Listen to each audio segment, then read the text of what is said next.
Welcome everyone to the Fasken Industry Leaders Exchange panel discussion on ESG issues in agribusiness. Before I introduce myself and our speakers, please take a few moments to see the information slide that is on your screen right now.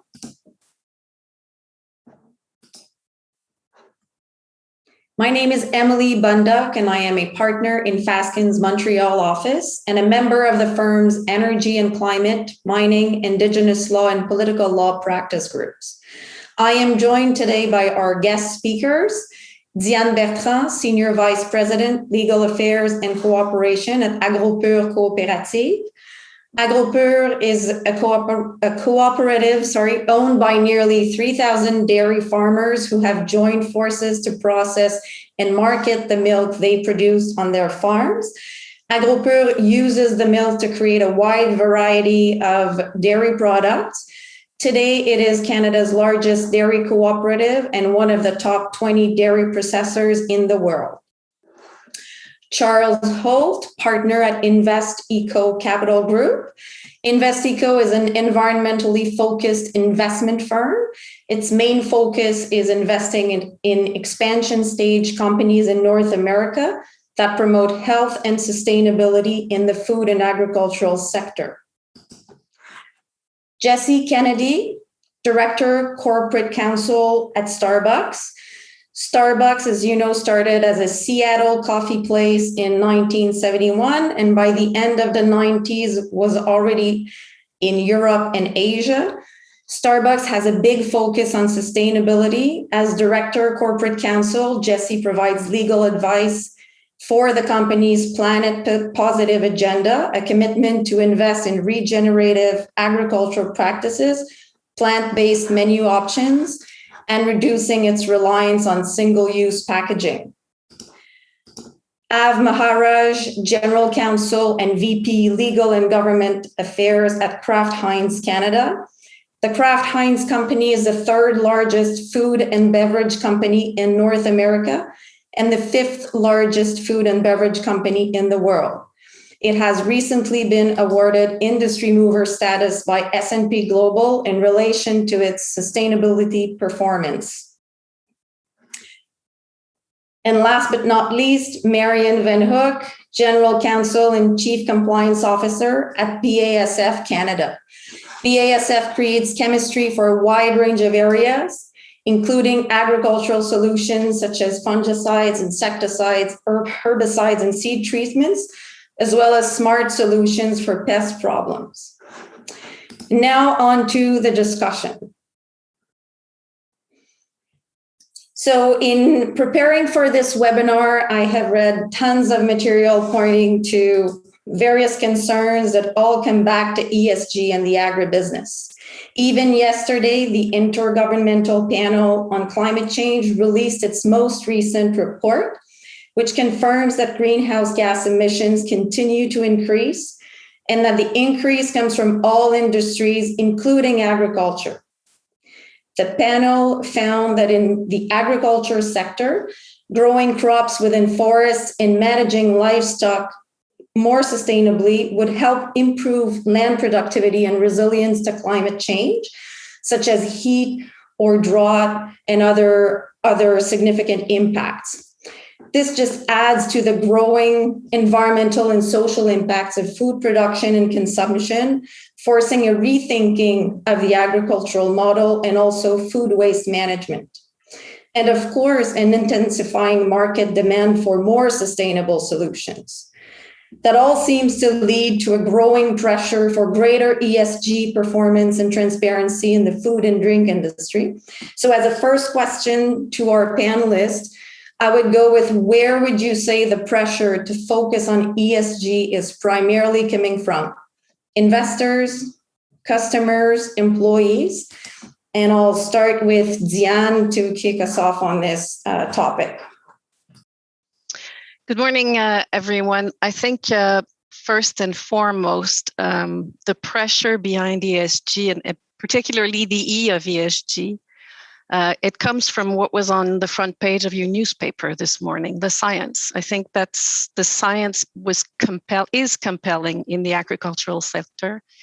And consumers were all touched by this type of information, and the consumers drove the requirement for companies to get interested in ESG.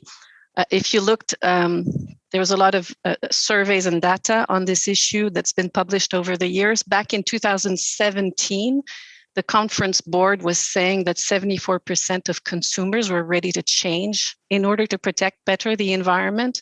That's a huge amount. Imagine what it is today after the publication of reports that you referred to by GXO. And I think most consumers expect companies to be the prime movers to implement that change. So as a short answer, I would answer the science. Thanks, Diane. Marian, may I turn it to you? Great. Thank you for the question, and good morning, everyone. I would say the pressure comes equally from all of these groups. I mean, certainly investors are demanding that companies demonstrate ethical decision-making, commitment to environmental protection, and social responsibility. I mean, when we talk about diversity, it's no secret that diverse companies lead to better results. Aside from just being the right thing to do, this business case has been made over and over again. And the relationship between diversity on executive teams and the likelihood of financial outperformance continues to strengthen over time. So that's on the investor side. Our customers also demand it. For those of you who are not familiar with BASF, we're the world's largest chemical company. And so we're headquartered in Germany and have 240 production sites worldwide. We're in a number or many different industries, including the agro industry. And as a producer of products, our customers want to make sure that they're doing business with a company that has a robust plan from an environmental protection perspective and ensures supply chain integrity. And finally, I would say our employees demand it. We want to ensure that we have a very inclusive culture where colleagues can bring their best selves to work every day and where they feel good about the company that they're working for. So I think the business case is there and the pressure comes from all directions. Thanks, Marian. Charles, maybe from an investment firm perspective.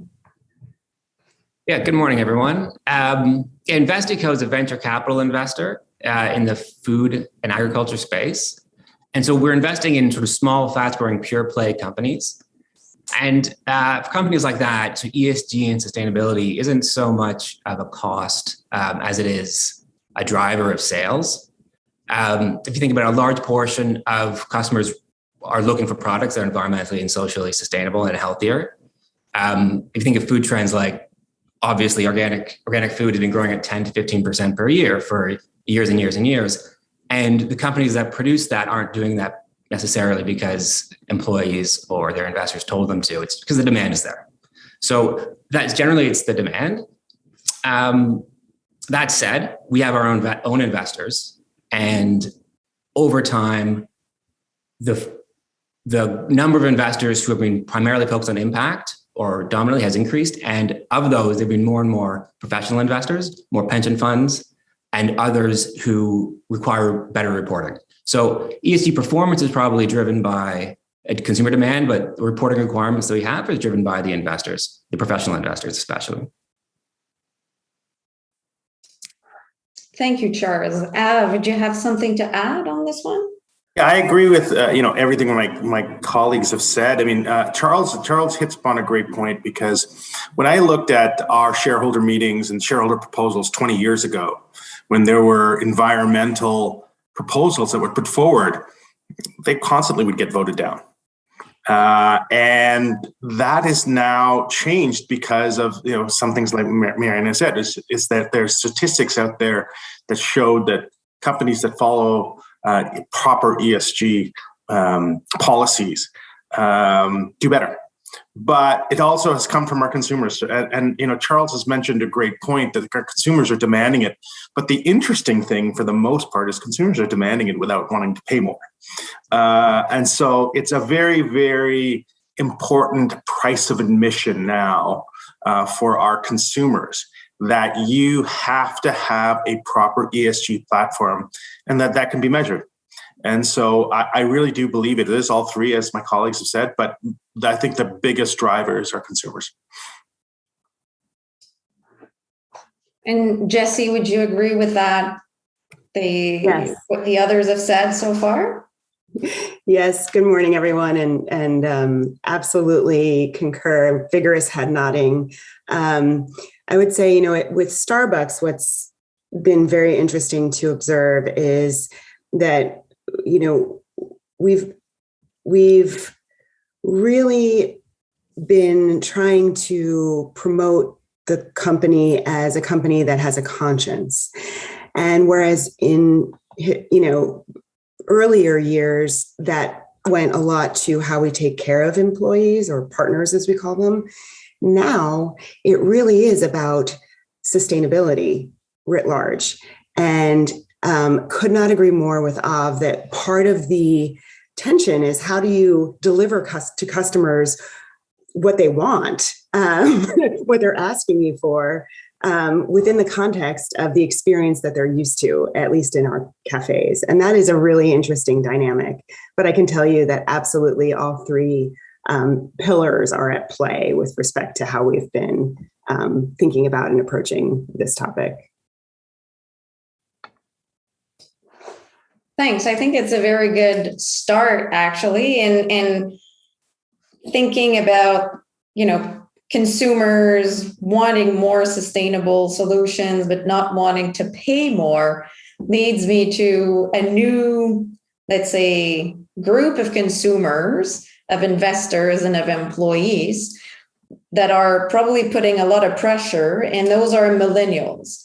And so there's ample to read, I find, about millennials and how they behave and how they may be shaping today's economy and tomorrow's economy, both as employees and consumers, and potentially as investors as well. And so they're described as having expectations in the workplace for more socially active and purpose-driven employers.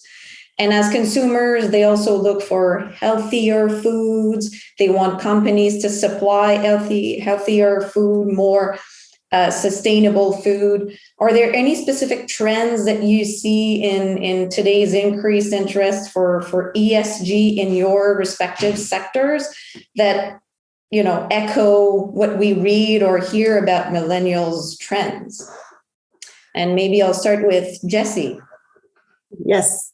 It's a great question. I would actually add Gen Z, at least in our market, to this mix. And what I'll say that's really different is that consumers, they feel empowered through the social media tools that are out there, so that if they don't like what they're seeing or what we're doing, the biggest trend I see is the willingness to cancel a brand or to boycott a brand. I look at one example, not Starbucks specific, but at least there was some outrage in terms of Spotify here in the US and some of the content on that platform. And that is an incredibly popular platform.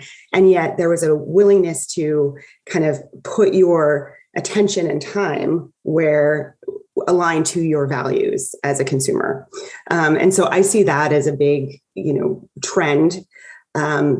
I also think that, at least in the US, what is interesting is that with the government's, let's just say our government's sort of polarization and inability to address some of these issues at a national level or a policy level, or what their companies are now asked to step into the void. And so what that means is that our consumer is really looking to Starbucks to do more in this space, in the absence, I would say, of adequate, regulation at the government level. So those are two big trends that I've been seeing from this consumer base. That's very interesting. Av, would you say that for Canada it's similar? 100%. Every consumer company is always salivating after that coveted 18 to 34 demographic, because once you get consumers in that age group, you usually have consumers for life. So that becomes very, very important when you don't listen to them. And this new generation is doing some amazing things. They're demanding more of big and small companies in the ESG space, and it's making a difference. They're demanding it. They're voting with their wallets. They're way more tech savvy.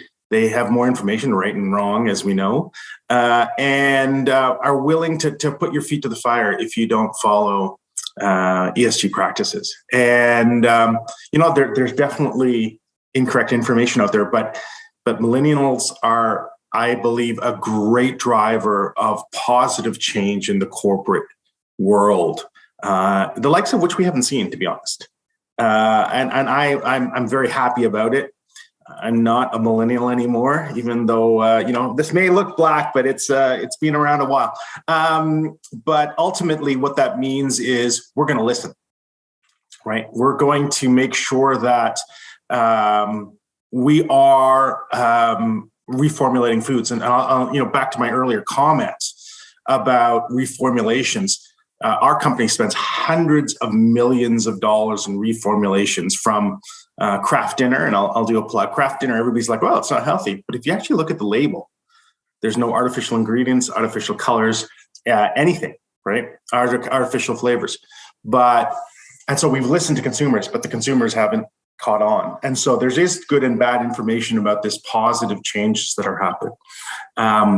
So to sum up what I've said here is that we're absolutely going to listen. They're a great agent of change, and I think it's only going to get better. Good point about the Kraft Dinner as well. As a summer camp, former summer camper, I had a lot of tons of Kraft Dinner, and we were always told tons of things. And so everybody asks me, I know I'll get this question: why do you make the cheese look so like bright orange? You know what that is?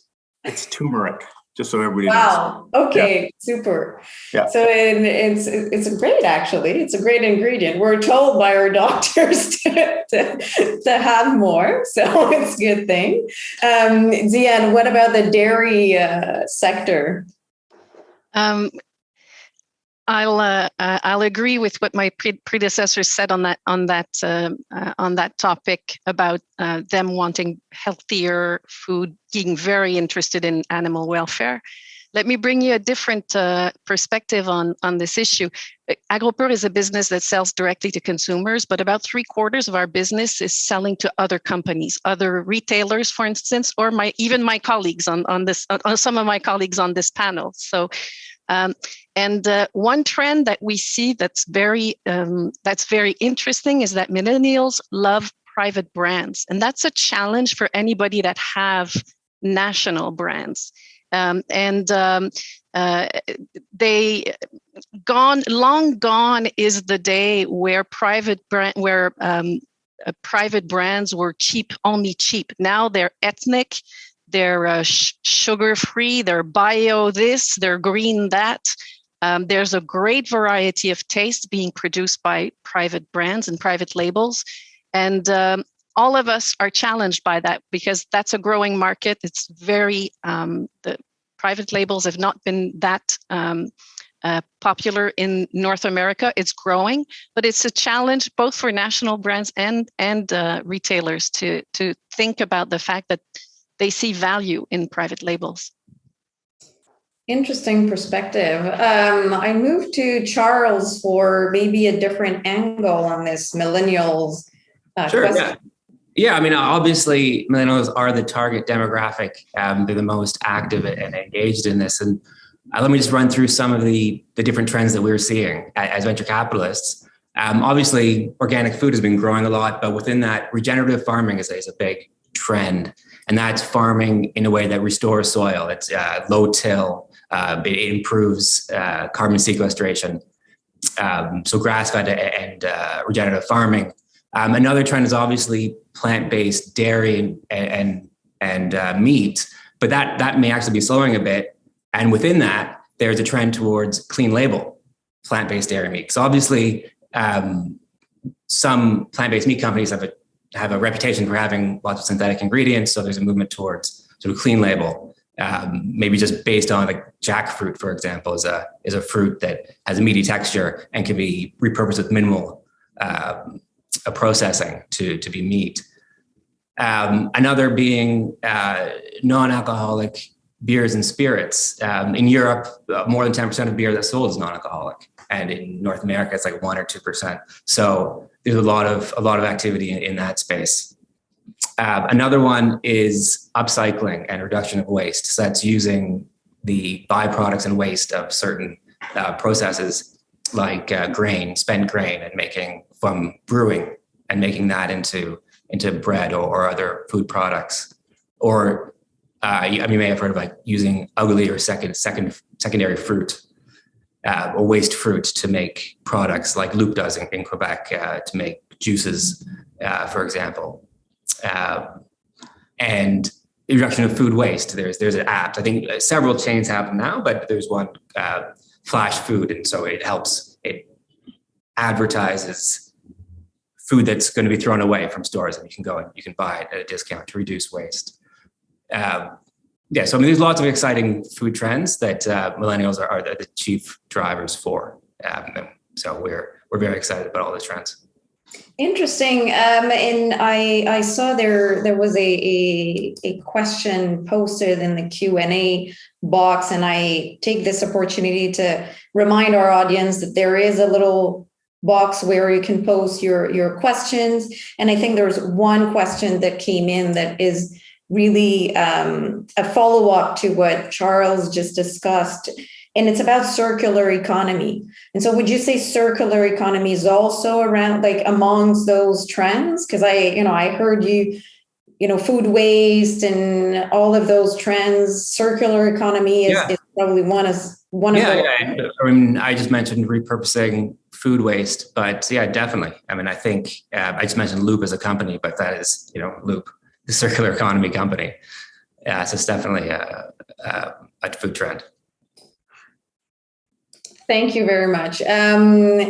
Moving now maybe to, so we've talked about a lot of the positives and the trends of ESG, but there's probably also tons of risks that are connected to ESG. So one that comes to mind is, over-promising and under-delivering is certainly a big risk for anyone focusing on ESG. But what would be other risks, maybe more tangible risks around ESG, and how can companies avoid them?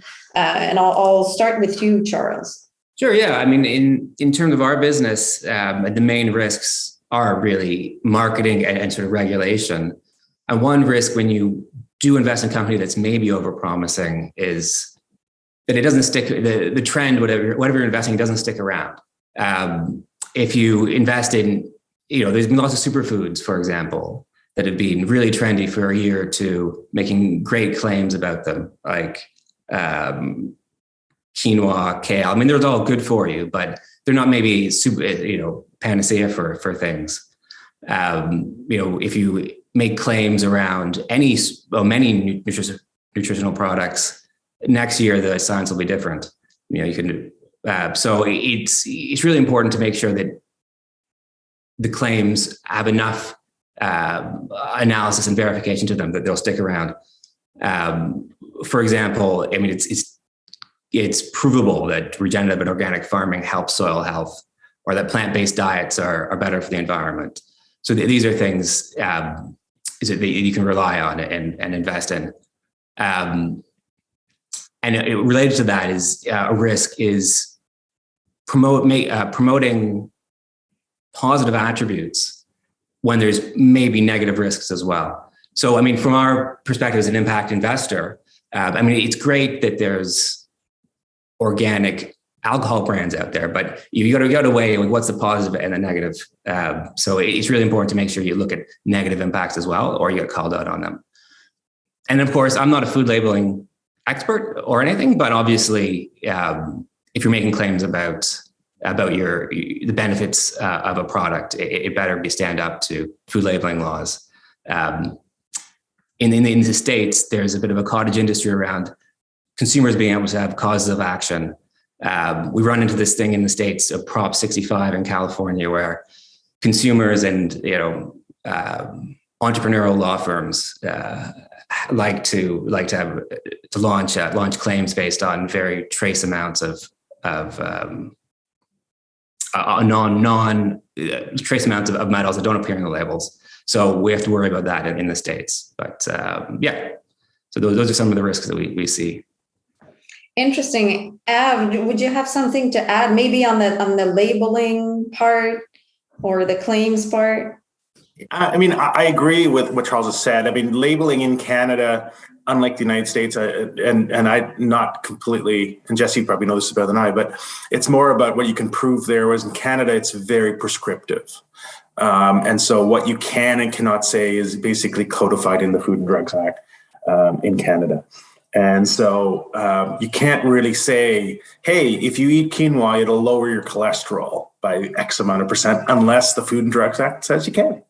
I mean, there are very, very limited exceptions when you can do sort of market tests, but ultimately we're very limited. But there are ways of getting around that sort of thing out there, and people try to. I mean, basically what they do is don't attach the food to the benefit. They just talk about the benefit and so on and so forth. But I mean, I think to add what Charles was saying about what are the other risks associated with, especially first movers, I think that's right. That's the biggest issue, where you move, the rest of the industry doesn't go, and you're left out there with basically making a claim that may not have any merit out there in the market. And the other thing I wanted to mention is the risks. I mean, as a multinational corporation and the way they work, everybody is measured on a certain level of a certain amount of metrics, and sometimes those are in conflict. Why am I talking about this? Well, the ops team and the procurement team, their job is to give you the cheapest product, the best product at the cheapest amount. So if your ESG goals are in conflict of that, who wins? That becomes a very important thing in a company, because if you don't have a very strong ESG group, they get punted to the back of the car, and their voices are not heard as loud.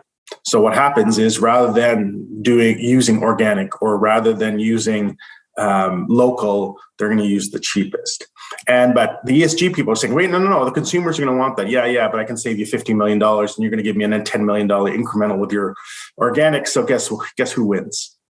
So ESG has to play a very interesting role in a corporation, and that really speaks to how a corporation is organized. Interesting. I'll pass it over to Diane to see how that shapes in your sector. Well, let me take it from a different perspective. We've all seen many companies state that they will be carbon neutral in 2050. That's so far away. Do we all know how we're going to get there? Probably not. Does that mean that we should be under-promising? Absolutely not.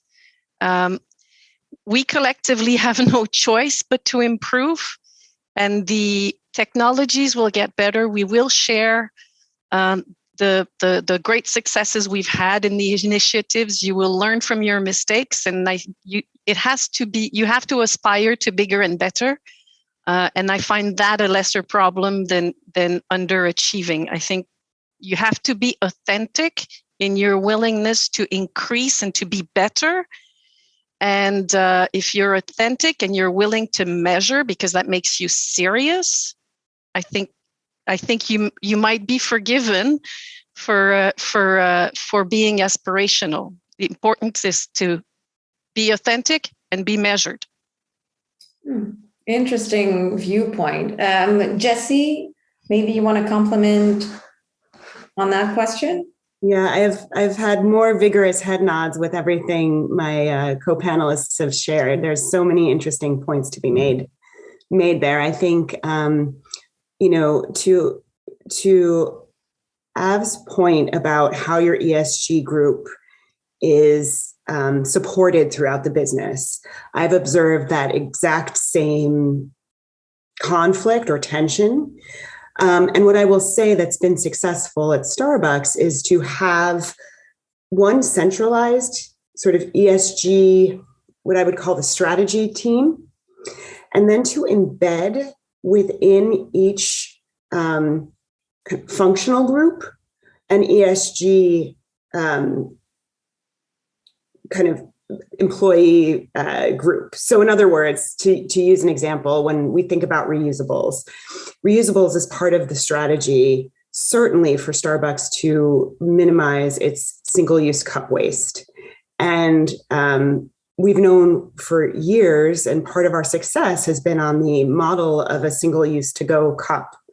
But that is not going to get us towards our 2030 goals.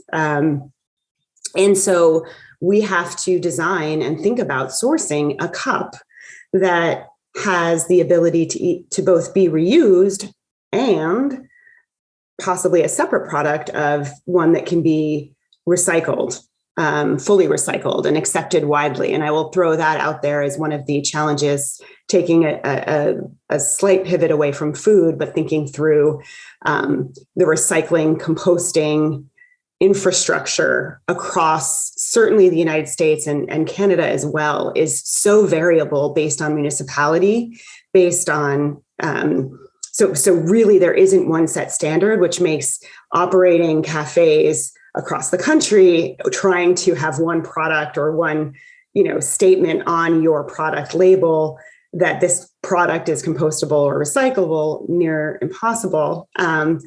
And to filter in that U.S. perspective, there is a lot of litigation, not only around Prop 65, but on anything that could be misleading to the consumer and not measured. So if we don't have adequate substantiation, it is a what I would call a red flag risk, a high risk to make that claim.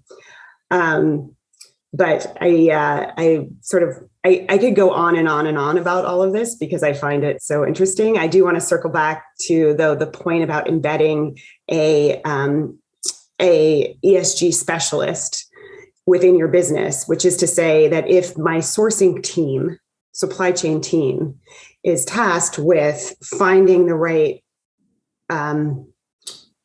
compostable solution or the right alt dairy, right? That is sort of laddering up to that leader. And then it helps to have one cohesive brand story and brand approach.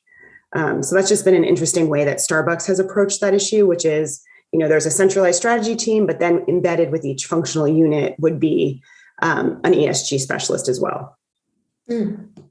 Very interesting. And I've heard all of you, or almost all of you, refer to measuring your performance and metrics, and so I think we've all heard the saying, "What gets measured gets done." I'm not sure exactly who said it the first, but anyways, it certainly applies to this area, ESG. So with all of the vast array of standards, of accreditations, of labels that you can either use to market your product or use to measure your performance, and especially on how you measure your ESG performance, until there's a common framework, how do you navigate the various frameworks? Like, is there one that you feel that you need to use? Do you need to use, different ones? Do you craft your own? I'm curious to see how you actually approach this multiple frameworks type issue. And I'll start with Charles. Thanks. So when we think about it, there are obviously a lot of different frameworks out there, and I think they all have different purposes and they all are useful for different companies. You have to look at a few different factors when choosing one. First, I'd say it's what are you trying to accomplish? Are you trying to reduce your ESG risks? Are you trying to just be a good corporate citizen? Are you trying to have specific positive benefits? So, I mean, if you just focus on risk, maybe it's sort of a SASB kind of framework, or maybe you're trying to be a corporate citizen, you become a B Corp. Given that we're focused on specific impacts at InvestEco, we tend to sort of pick metrics to measure and report on, and we align them to the SDGs in a way to make sure that there's some sort of context for them. But another factor is, what's the purpose? Are you trying to do something that's directly comparable, or are you trying to tell your own story? You can use an SROI, like a social return on investment framework, and monetize, give a monetary value to your impact, or you can do carbon accounting. But the issue with these, and they're obviously very useful to be able to compare, but in a sense, it's the lowest common denominator. I mean, those metrics don't tell the story. Like, they're very limited in what they can tell. So, I mean, carbon accounting, for example, like some very carbon intensive processes are essential for the sort of green economy in terms of reaching greenhouse gas goals. Like, there's some industrial process involved with, copper mining, which is essential, or mining those elements that are necessary for electric cars. I mean, they're dirty and they're necessary, or even producing, wind farms, like the windmills themselves are an industrial process that has a carbon footprint. But that, there's more to the story than just what those simple metrics. And then third, what we do is we try to tell a story. But part of the reason for that is this third issue is how much resources do you have to test this stuff? We're involved with small companies that don't have a lot of resources to calculate and do studies on what impact they're having. So we tend to work with the companies to pick simple metrics that give a sense of what they're accomplishing and what benefits they can provide. So simple is better, I hear. Marian, what would you add to this? Well, thank you. And maybe from a BASF perspective, it's maybe less simple and more complex, but I would say that aligns with how we operate. We operate in many different industries and have many thousands of products. So because we're a complex organization, how we address ESG goals is also somewhat complex, but it allows us to contribute, I would say, in lots of different ways. So one of the ways that we have or continue to measure our ESG performance is through the UN Global Compact and the 17 Sustainable Development Goals.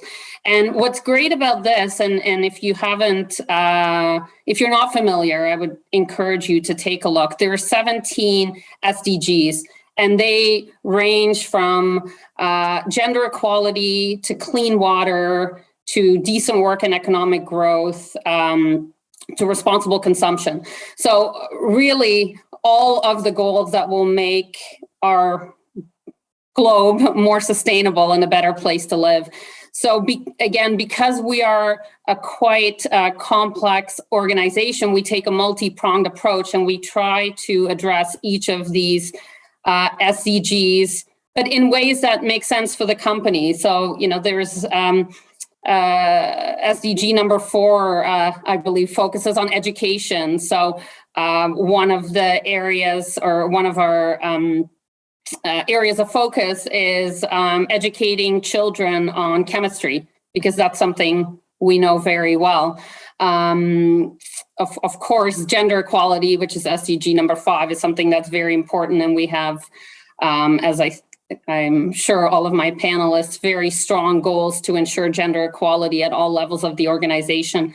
But I know other companies, they may focus on 1 or 2 SDGs because it fits better with their business model, with how they go to market, with how they interact with consumers. So again, I would say, take a look at your organization. How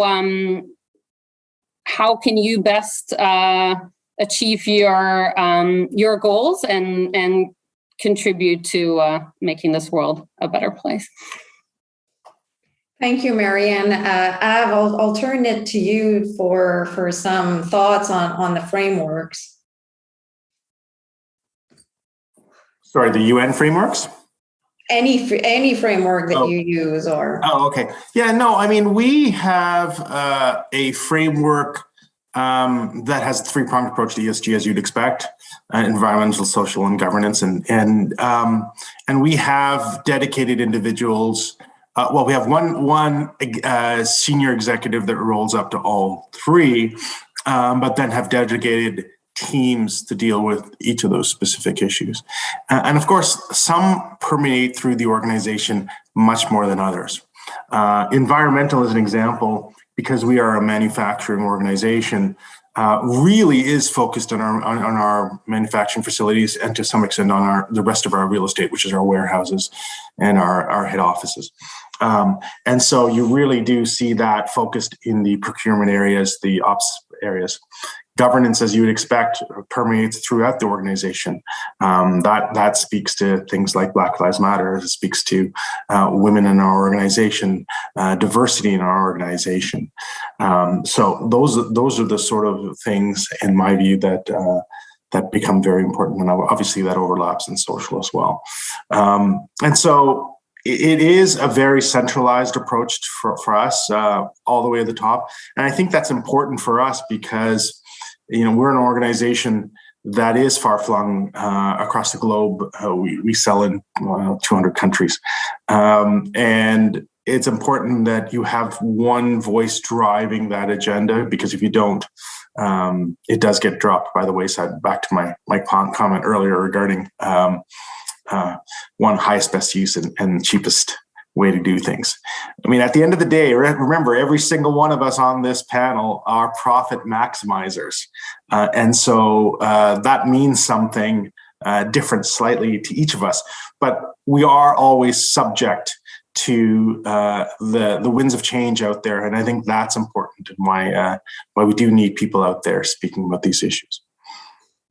Very interesting. And there's a link between the answers that especially Marian and Av have provided and a question that just came through the panel, and what I had in mind for my next question, because we've seen in the past few years that boards of a lot of companies have been challenged to ensure that they're consistent in defending racial justice, more of the S of the ESG.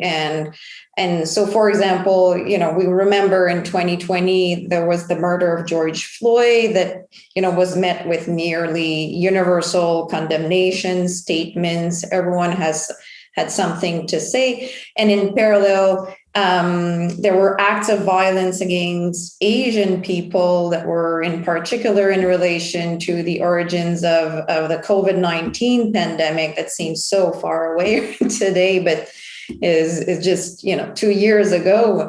And that was met with less assertive corporate response. So how should corporations address societal concerns, more of the S in ESG? And Av, you mentioned women or gender equality, social justice.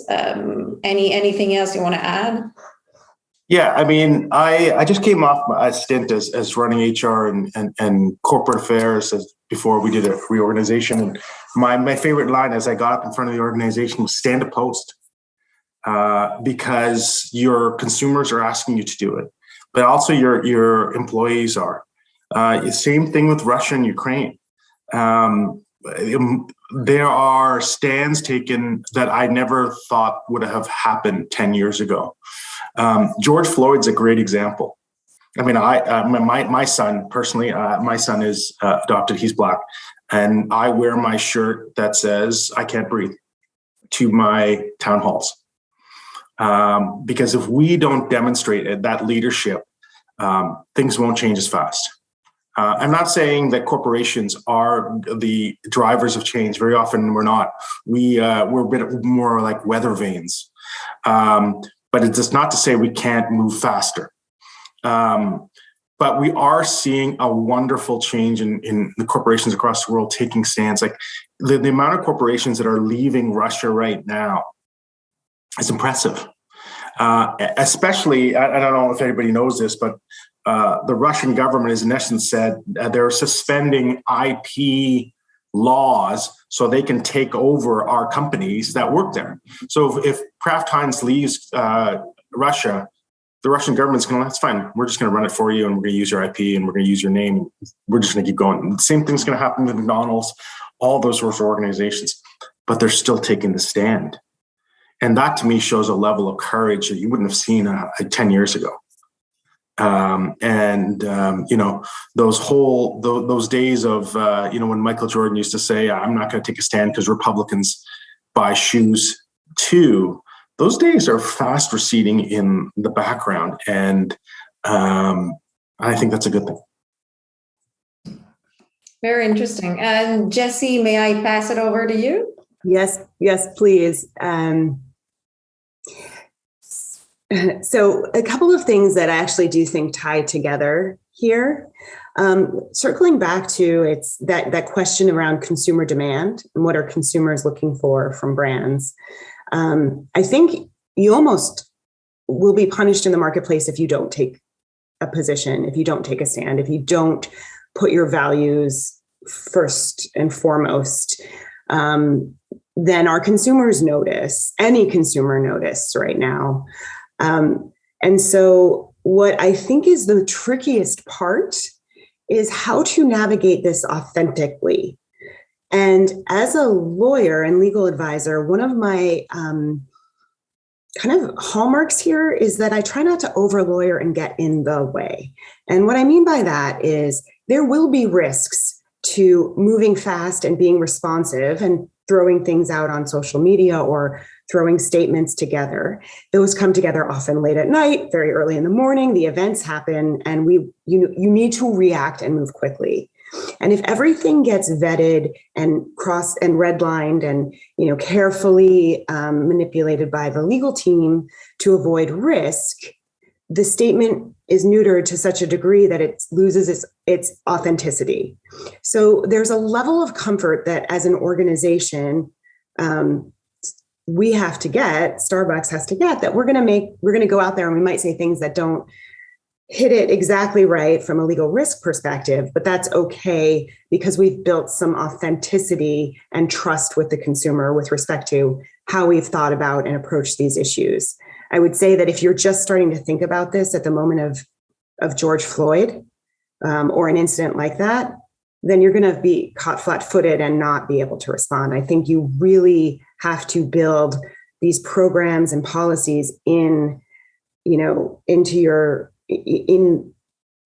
long before that crisis moment hits, so that you have that trust. And I know that kind of goes to expenses. It's not an easy thing to execute upon, but I do think it's good practice to help buffer some of these moments that will arise and should arise.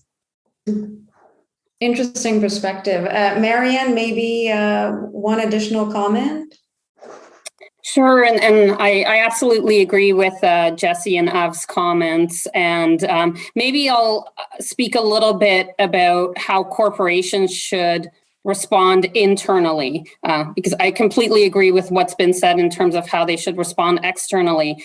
I also think since the start of the pandemic, we've seen our colleagues' homes. We've seen, their children. We've seen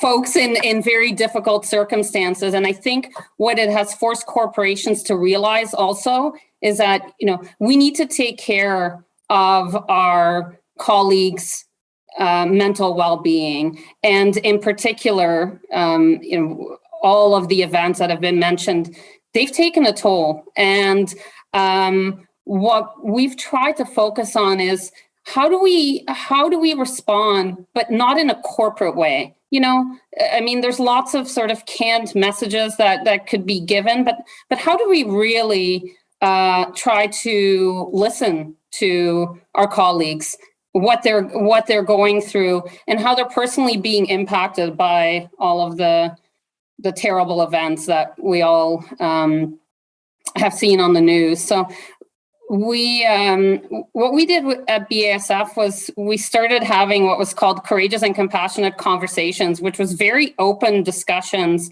led by employees and supported by leaders to check in. How are you doing? How are the Black Lives Matter events? How are the horrific discovery of the unmarked graves? How is this impacting you? How is this impacting your family?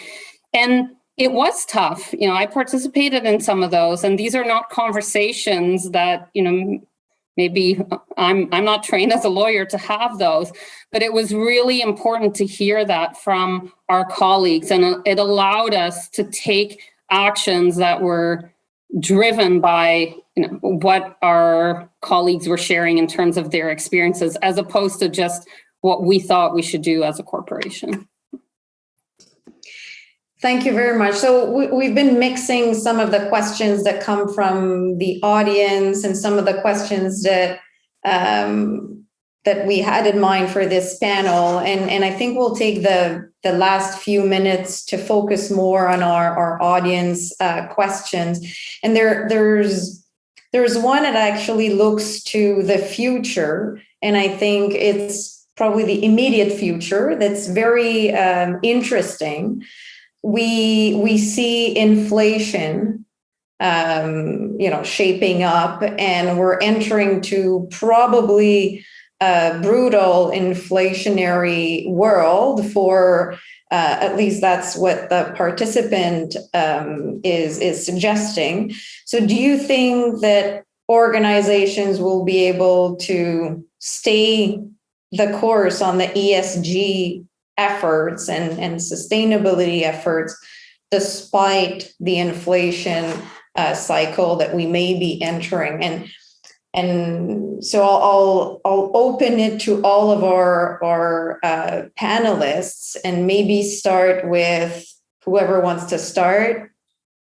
Raise your hand. Or I'll point to you. Charles, you're the first one on my screen. Yeah. So as I mentioned right at the start, ESG and sustainability are really drivers of sales in the companies we're in.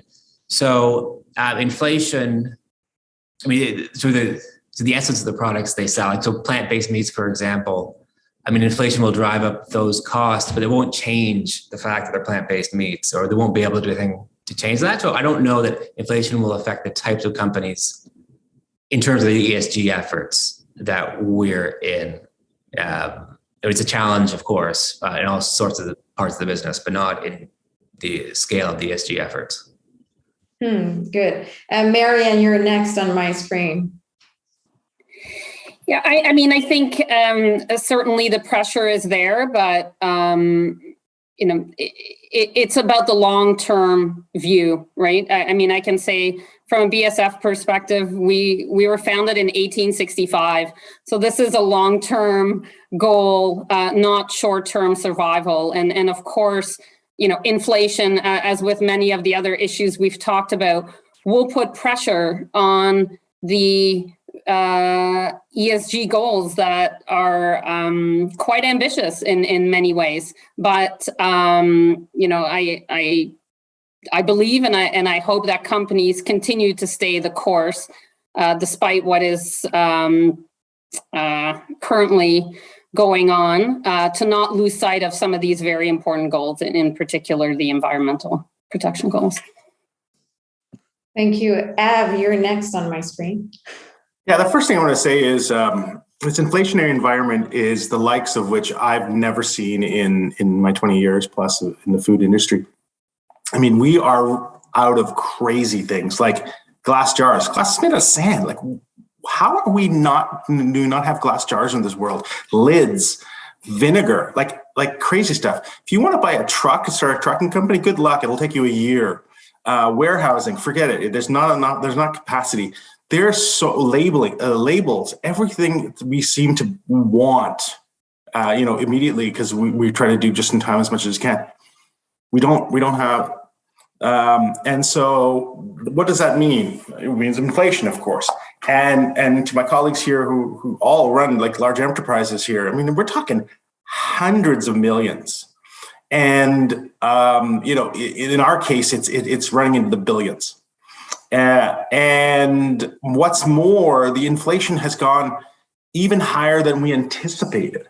So as an example, and I'm not saying specific numbers because I don't get in trouble, but if we have 100 million in costs in Canada that we predicted would go up, it's more than that. And so what does that mean? Well, we got to take price increases, right? If you want to maintain a consistent, viable business, especially since most of us are publicly traded, you got to pass on those price increases to consumers. So I wanted to preface that because what does that mean for ESG? Well, it doesn't mean you throw out ESG because that's who we are. We're not changing who we are. What we have to say is, guess what? This is the new world we live in. And this is not going to change. And for everybody out there, don't expect this craziness and supply chain issues to change this year or next year. I think it's going to be around for a while. I may be wrong, but I think 2, 3, 4 years is entirely realistic.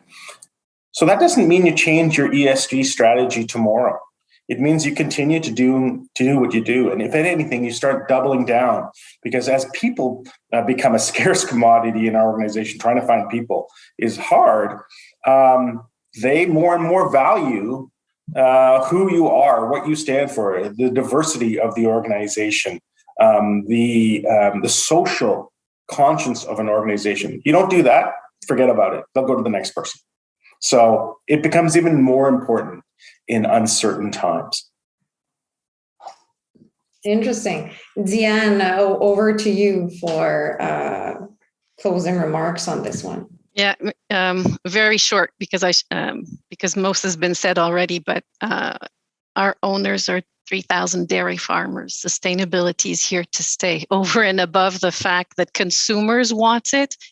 Our owners, they take care of their farm, they sell them to their children. They expect to give a sustainable living to their children, and they understand that sustainability is something that they have to improve their performance on. It's here to stay, irrespective of inflation. Very interesting perspective. Jessie, I'll let you the last word on this one, especially maybe a little bit on the US perspective that you can bring. Same as my co-panelists have shared, and circling back to the theme of authenticity, I think if you are pivoting your ESG goals, you lose in terms of your authenticity, believability, brand trust, which is what is, one of the biggest assets that certainly Starbucks has. So I don't see it going anywhere. And I have no data to back this up, but one interesting observation would be that as your product mix changes, so for example, Starbucks is introducing more plant-based milks, and so we're introducing more product that has a variable that isn't solely reliant on dairy for latte. That does almost give you, as you have spot outages, you have other products to offer. Again, this is not scientific, any of my colleagues in supply chain can shoot me down, but I will just say that I've been in a number of meetings where, we might be out of particulars, certainly as Av mentioned, it's the strangest of things, that you could be out of that impact your ability to offer product. But if we have innovation around plant-based alternative products, then we have a little bit more to offer the consumer as a trade-in option. Thank you. And I think we've reached the end of our time that was allocated to us. So I'd like to thank you all for joining us today, and thank you to our speakers as well. Reminder to please fill in the survey if you haven't done so already. I think we can, as a closing words, I think we can say that ESG is definitely here to stay, and that there are numerous drivers to a strong ESG focus in the agribusiness. And so I'll leave you on that and enjoy the rest of your day, everyone.